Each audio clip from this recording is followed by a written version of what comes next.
ওনারা অভিনয়টা করেছেন, মন পুরা দিয়ে আসলেন চঞ্চল দা, একদম কি করলো, মানে হ্যাবক একটা ব্যাপার হয়ে গেল না, তাই না? এটা ওটা কি সিনেমা না? সারা দেশের সব সিনেমা হলে প্রদর্শিত হয়েছে। এখন যিনি নতুন আসছেন, যেখান থেকেই আসুক, সেটা সুরঙ্গের হিরো যে নিশো ভাই, উনি তো ওই ক্যারেক্টারটাই কাজ করেছেন। আগের যেই ধরনটা ছিল, হ্যাঁ, যে একটা একটা আমি যখন প্রথম ইন্ডাস্ট্রিতে আসি, আমাকে সিনেমা শুটিং শুরু হয়নি, আমি তখন খোঁচা খোঁচা দাঁড়িয়ে রাখি। তো অনেকেই বলতেন যে কি সাইমন, এই হিরো, তুমি এখনো হিরো হও নাই, এফডিসি আসো, ক্লিন শেপ করে আসবা, হিরোদের একটু সেজে তেজে থাকতে হয়। প্রশ্ন হচ্ছে বাংলাদেশের নায়িকার সংকট, না, নায়িকা আছে, নায়িকা থাকবে না কেন?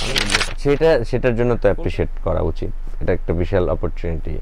মোশাররফ ভাই নিঃসন্দেহে অনেক জনপ্রিয় এবং দুর্দান্ত অভিনেতা, এই ব্যাপারে কোনো নেই। আমি তো মানে আমার দেশের মানুষকে সবসময় অ্যাপ্রিশিয়েট করি।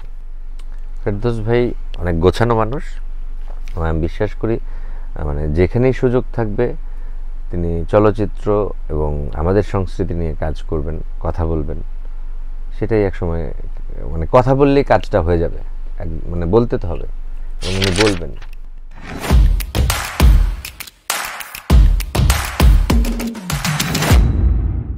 কারণ হয়ে যাচ্ছে আর বাংলাদেশের ফিল্ম ইন্ডাস্ট্রিতে বলা হয় যে গত কয়েক বছর ধরে চঞ্চল চৌধুরী এবং মোশাররফ করিম বড় একটা ফ্যাক্টর হয়ে দাঁড়াচ্ছে গ্রহণযোগ্যতার জায়গায়। তুমি এদের কিভাবে মূল্যায়ন করো? অবশ্যই মানে ফিল্ম অ্যাক্টর হিসেবে দেখুন, অনেকে আবার মানতে চায় না, না এরা ফিল্ম অ্যাক্টর কেন না, ওনারা বড় বড় ফিল্মে অভিনয় করেছেন, দর্শক সমাদৃততা পেয়েছেন। অ্যাওয়ার্ডের জন্য, ফিল্মের জন্য আলাদাভাবে কোনো ক্রাইটেরিয়া কি মানে না বলে যে এরা অ্যাওয়ার্ডের জন্য করে, ফেস্টিভ্যালের জন্য করে। ওনারা অভিনয়টা করেছেন, মন পুরা দিয়ে আসলেন চঞ্চল দা, একদম কি করলো, মানে হ্যাবক একটা ব্যাপার হয়ে গেল না, তাই না? এটা ওটা কি সিনেমা না? সারা দেশের সব সিনেমা হলে প্রদর্শিত হয়েছে। এটা মানে আসলে এটা ডিরেক্টরিয়াল ব্যাপার ছিল, প্রযোজনা সংস্থার একটা ব্যাপার ছিল। এখন যিনি নতুন আসছেন, যেখান থেকেই আসুক, সেটা সুরঙ্গের হিরো যে নিশো ভাই, উনি তো ওই ক্যারেক্টারটাই কাজ করেছেন। আগের যেই ধরনটা ছিল, হ্যাঁ, যে একটা আমি যখন প্রথম ইন্ডাস্ট্রিতে আসি, আমাকে সিনেমা শুটিং শুরু হয়নি, আমি তখন খোঁচা খোঁচা দাঁড়িয়ে রাখি। তো অনেকেই বলতেন যে কি সাইমন, এই হিরো, তুমি এখনো হিরো হও নাই, এফডিসি আসো, ক্লিন শেপ করে আসবা, হিরোদের একটু সেজে টেজে থাকতে হয়। মানে হিরো মানে ক্লিন শেপ করতে হবে, মানে তখন একটা ব্যাপার ছিল। আস্তে আস্তে আস্তে আস্তে দেখেন এখন কিন্তু অনেকেই সবাই দাঁড়িয়ে রাখে, তাই না? পুষ্পার পরে আরো সবাই বেশি ধরুন যে যদি এভাবে বলি, আমি প্রথম যখন অন্যের সিনেমার প্রচারণা করি ফেসবুকে, তখন বলতো যে কি ব্যাপার, কেন তুমি আরেকজনের ছবির প্রচার করো, কি দরকার পড়ছে তোমার, কেন? আমার ডিরেক্টররা, প্রডিউসার অনেকেই যারা আমাকে নিয়ে সিনেমা বানাচ্ছিলেন, এখন কিন্তু সবাই দিচ্ছে। স্টার্ট তো একজনকে করতে হবে ভাই। তো তুমি ওই জায়গায় পায়োনিয়ার বিষয়টা এরকম না, মানে আপনার অভ্যাসের জায়গায় নিয়ে আসতে হবে, রাইট? শিল্পটা চর্চার অভ্যাস করতে হবে। অনেক সংকটের সময় নিজেই দাঁড়িয়ে যায়। সামান, তোমার কি নিজস্ব প্রোডাকশন হাউস দিয়ে দু চারটে প্রডিউস করার প্ল্যান আছে কিনা, মানে ফিনান্সার জোগাড় করে সেরকম কোনো প্ল্যান আছে কিনা তোমার নিজস্ব হাউস থেকে? আচ্ছা আচ্ছা আচ্ছা, এবছর করবা? এবছর নতুন ভাবে স্টার্ট করব। আচ্ছা, সামনে আসবে নিজের হাউস থেকে, আসা উচিত।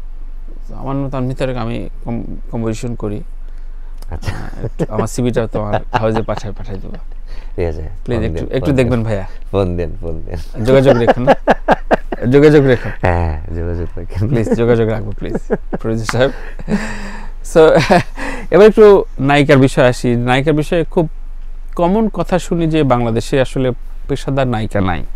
এটা কয়েকজন নির্মাতা এবং প্রডিউসার ইনক্লুডিং আরশাদ আদনান বললেন। আমি যখন বললাম যে আপনারা কি কলকাতার নায়িকা ছাড়া, এটা অনেকে বলবে যে ঠিক আছে আমি পশ্চিমবঙ্গের টলিউড বিদ্বেষী কিনা, তা না, কিন্তু প্রায়োরিটি তো আমার দেশ।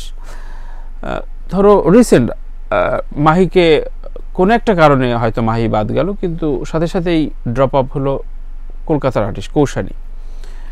সাকিবের ছবিতে পরপর শুধুমাত্র বাংলাদেশি কোনো নায়িকা পাওয়া যাচ্ছে না। আসলে কি নায়িকা সংকট মনে হয় তোমার কাছে এখন? নাই, তোমার যারা কাজ করছেন, মানে হয় না, সাকিব ভাই শাকিব ভাইয়ের সঙ্গে যেই ক্যারেক্টারে নেবেন সেটা ডিরেক্টর হয়তো চাইছেন অন্য কাউকে নিতে, হয়তো এখন ওনাদের ব্যাপারটা তো আমি বলতে পারবো না, আমার সঙ্গে কথা হয় না। প্রশ্ন হচ্ছে বাংলাদেশের নায়িকার সংকট, না। পেশাদার নায়িকার সংকট। নায়িকা আছে, নায়িকা থাকবে না কেন, অনেক নায়িকা আছে।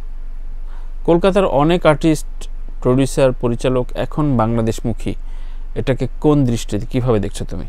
এটা ভালো, যদি ওনাদের প্রয়োজন হয় এখান থেকে নেবে, আমাদের যদি ওনাদের মার্কেটটাও ধরবার একটা বিষয় থাকতে পারে, বা ওনাদের গল্পের প্রয়োজনে আর্টিস্ট আনা হতে পারে, এটা তো মন্দের কিছু দেখি না, কারণ বাংলা ভাষায় তো কথা বলি আমরা। রাইট। একইভাবে বাংলাদেশি অনেক অভিনেতা কলকাতায় তুমুল ব্যস্ত কাজ করছে। লাস্ট মোশাররফ করিমের হুব্বা খুব মানে তোমাকে যেটা আঘাত করলো, সেটা আবার কলকাতায় টলিউডে খুব বেশ আলোচনা সমালোচনা দায় হয়েছে। এই যাতায়াতটা কেমন মনে হচ্ছে? তুমিও এটা নিয়ে তো আমার কোনো আপত্তি নেই। আমি অনেস্টলি যদি আমার ছবির সঙ্গে আরেকটা ছবি না থাকতো আমি এটা নিয়ে কথাই বলতাম না, বরঞ্চ হুব্বার তুমি শেয়ার করতাম। তাই না? হুব্বা আসতে দেখুন, রাইট? এটাই তো আমি আমার দেশের বাইরের ছবি কোনোটাই শেয়ার করি না। আচ্ছা আচ্ছা, করি না, কারণ প্রতিদিনই তো দেখা গেল যে না, কিন্তু দেশি আর্টিস্ট যেহেতু মেইন প্রোটাগনিস্ট, সেটার জন্য তো অ্যাপ্রিশিয়েট করা উচিত। এটা একটা বিশাল অপরচুনিটি। মোশাররফ ভাই নিঃসন্দেহে অনেক জনপ্রিয় এবং দুর্দান্ত অভিনেতা, এই ব্যাপারে কোনো নেই। আমি তো মানে আমার দেশের মানুষকে সবসময় অ্যাপ্রিশিয়েট করি। অনেকেই কলকাতায় এখন বেশ মিটিং করতে যাচ্ছে, সিটিং করতে যাচ্ছে। তুমি কবে তোমাকে টলিউডে ছবি দেখবো? তা তো যাই না, অভিনেতা হিসেবে আমাকে যেখানে কাজ করবার সুযোগ, না এই ধরনের যোগাযোগ তৈরি হয়েছে কিনা? হচ্ছে, কথা হচ্ছে। আজকে যতটুকু আড্ডায় বুঝলাম যে তুমি ওটিটিতে খুব সহসা অ্যানাউন্স করতে যাচ্ছ। আমি তো অ্যানাউন্স করব না, করলে না, প্রোডাকশন হাউস অ্যানাউন্স করছে। তার মানে তুমি মানে মিনি স্ক্রিনে এখন নিয়মিত? আমি মেইন স্ক্রিনেই থাকি। মিনি স্ক্রিনে নিয়মিত আসছো? মিনি স্ক্রিনে বললাম না যে ওটিটি তো একটা ট্রেন্ড এবং ভালো ভালো কাজ হচ্ছে। সব কাজ করব না আমি ওটিটিতে, সব না। যেটাকে একজন অভিনেতার জায়গা থেকে, মানে অভিনয় পাগল, আমি তো অভিনেতা নিজেকে দাবি করতেই পারি না, কিছুই জানি না, তবে মানে একটা নতুন মাত্রা দেবে না সাইমন চেষ্টা করে। আর ওই যে কজনের নাম আসলো ওনাদের সঙ্গে কাজ করবার জন্য আসলে ওই জায়গাটাও আমার প্রয়োজন। আচ্ছা আচ্ছা।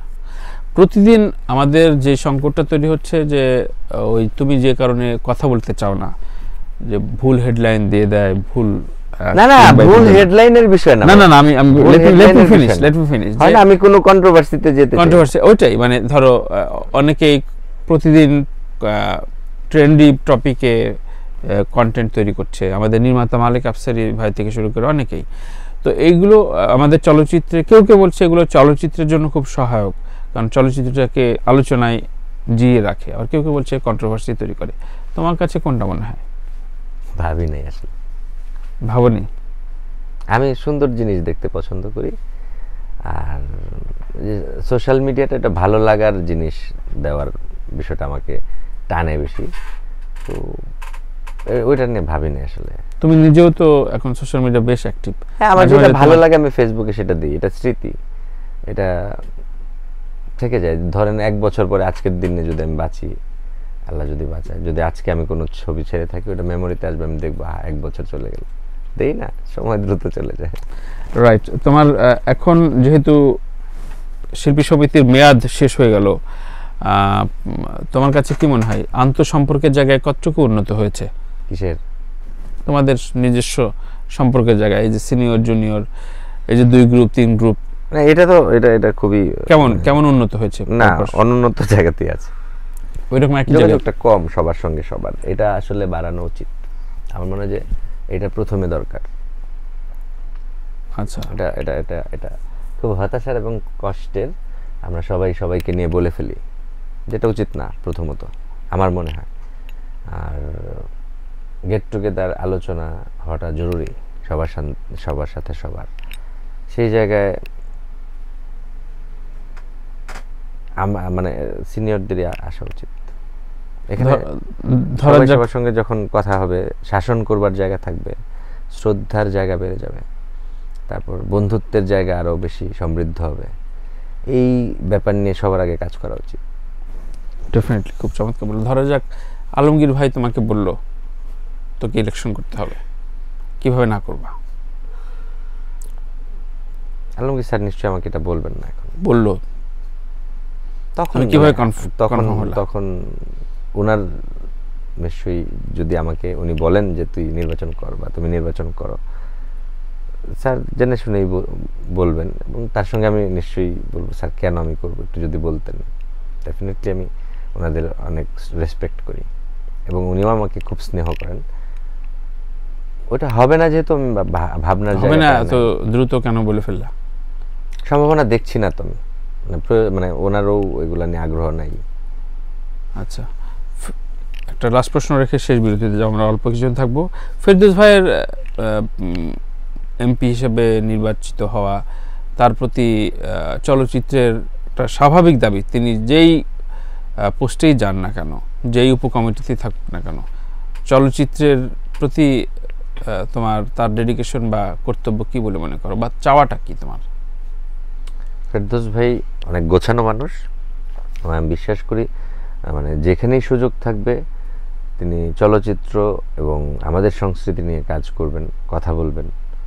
সেটাই একসময় মানে কথা বললেই কাজটা হয়ে যাবে, মানে বলতে তো হবে এবং উনি বলবেন, কারণ উনি চলচ্চিত্রের বা সংস্কৃতি অঙ্গনের সকল সমস্যাগুলো ওনার মাথায় আছে এবং ওনার যেটা চাওয়া ছিল তিনি সেটা পেয়েছেন এবং সেটাকে উনি সুন্দরভাবে কাজে লাগিয়ে ডেফিনেটলি আমাদের সংস্কৃতি অঙ্গনের জন্য ভালো কিছু বয়ে আনবেন।